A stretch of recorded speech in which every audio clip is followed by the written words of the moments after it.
blogs still as important as they used to be? Or are they more important to getting your music placed or heard? Yeah. It seems like I've seen a lot of new artists pay for an expensive PR campaign for maybe 3 months or a few months, and they'll get on some blogs and they'll get reviews and they might get some plays up and some numbers up, but then after that 3 months they don't turn into anything, and it looks cool, but there's no real fans, no engagement. That's a lot, but again, another great question. So I think where we kind of feel that a lot of things kind of fall apart sometimes is that artists or bands or teams don't have a plan.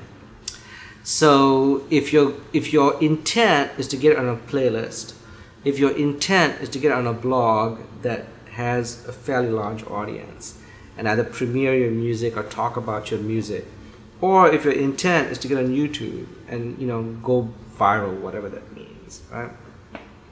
The real question becomes, what do you do if and when that happens? I think. So let's just say you get a New Music Friday, right?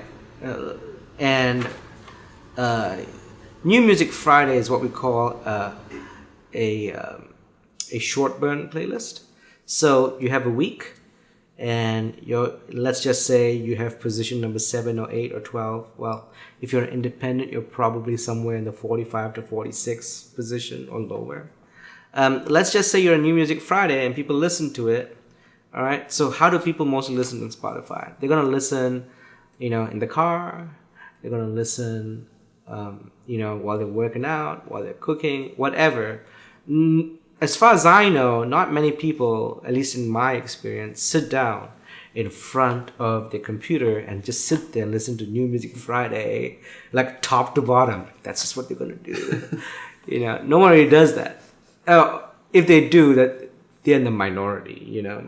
So then the question becomes, how do you engage those folks to kind of become, to convert from casual listeners to actually fans, right?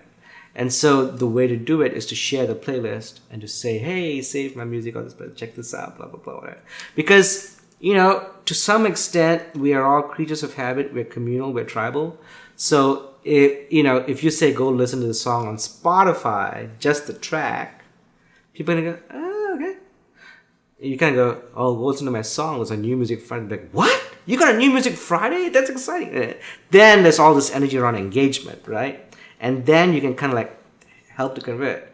But if you're just going to go, cool, I got a New Music Friday, and you just say, I'm on New Music Friday, and that's it. You don't say things like, go listen to the song, go listen to the playlist, listen to the song, and then, if you're cool with it, just pull it into your own library. You need like specific calls to action. It's the same thing with blogs, I think, because Spotify does pay attention to tastemakers. I know publicists right now are kind of, in this really strange place where they're like, do blogs really matter? Does Hype Machine really matter? Do all those things matter? I think they do to an extent, but you can't, it's like one leg of a stool. I don't think it can be the entire couch, So if you're on a blog, again, the thing is share it, and say, cool, go check this out, and retweet this or share this or whatever. And then now you've got engagement. So if you don't do anything to engage, then your curve is gonna, or your peak is gonna be this, and then you're down. But what you want is a long tail. And then while that blog is like dying down, maybe you get coverage in another blog, and it's sort of like one thing should feed into the other. So if you're on a label, how does Spotify payments normally work? Is it always different based on your contract, or is there a normal percentage protocol? Because I think it's really cool when I see artists I know get a lot of plays and they get to keep all the money when they're independent. And then it seems like even if you get a lot more plays or a lot more publicity from being on a label, you might have to get a whole lot more plays before you make more money if you have to split it with a lot of different people. Yeah.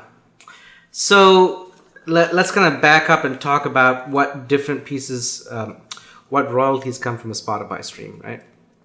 So there's essentially sort of three big components.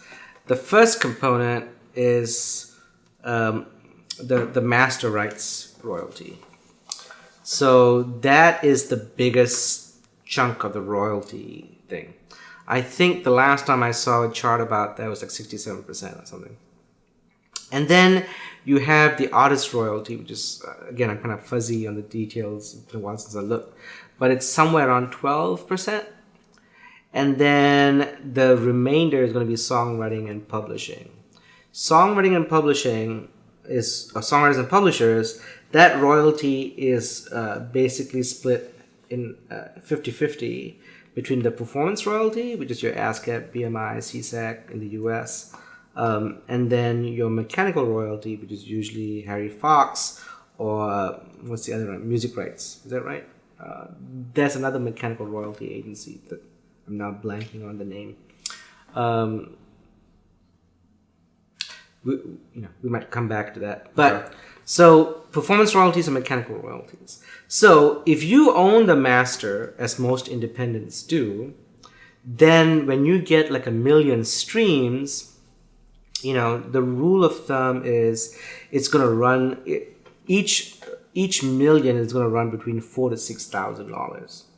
And so if you own all of that, if that master right, and you also get the artist right, that's going to be about $4,000 to $6,000, depending on where the stream came from, blah, blah, blah, whatever.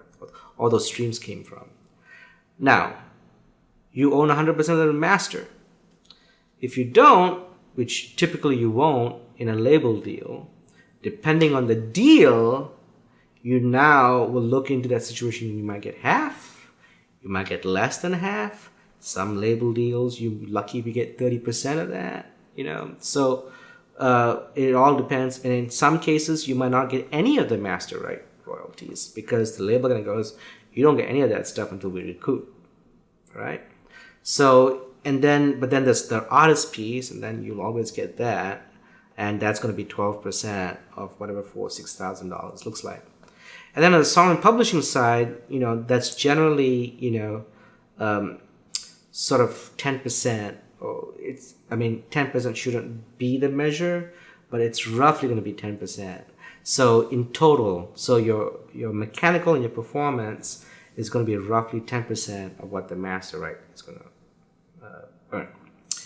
So, and then depending on how your publishing deal works out, on your splits on the song, and then depending on your publishing deal as well, that's going to be proportional to what that is. Okay. Yeah. So is that the main income for major labels now? Is streaming? By far. Okay. We had $12 billion a year last year. Well, 2017 was it 12 billion? So the 12 or 16 billion. Yeah. So that's huge compared to where it was 5 years ago, right? People were like complaining about things falling off a cliff, and there was a lot of gnashing of teeth about whether the music industry was going to survive and all that. So, I think streaming has, to a large extent, there was just a piece in, I think, Music Business Worldwide or something. Oh no, the media report that just came out talked about how streaming has completely turned the business around. And, labels are beginning to throw money around now because they have revenue. So I think there's still problems, in terms of royalties around for publishers and songwriters. I think we need to sort of look at that and try to fix it. But I think the Music Modernization Act is going to help a little bit. And then at least on Spotify, the streaming situation, producers, there's no revenue stream. So unless you have a front-end deal or a back-end deal with the artist itself. So I found I'm more and more, as well as doing work for hire projects for artists, I do stuff that's collaborative Yeah. and stuff is some of it's even under my own name now. Yeah. And I can use it for sync licenses and Sure. different things. And then I have a piece of that. I think revenue. equity is everything. You know? Yeah. Yeah, for sure. I think producers and, you know, I think songwriters and publishers too. I think we need to have an honest discussion and conversation around who owns what. And, you know, in a traditional business model around music, when, you know, songwriters and publishers only got that little tiny piece, it didn't matter when you were selling gazillions of like physical, right? But now in streaming, and especially given how producers like Max Martin, who, you know, who aren't just producers, they're songwriters, right? So I think it's fair to ask for a piece of a larger, you know, of a more significant pie, because where does it make in no other business does the person who's responsible for the creative end get like that tiny slice, and then everybody who's up the food chain gets such a big chunk, you know. So yeah, we gotta fix that.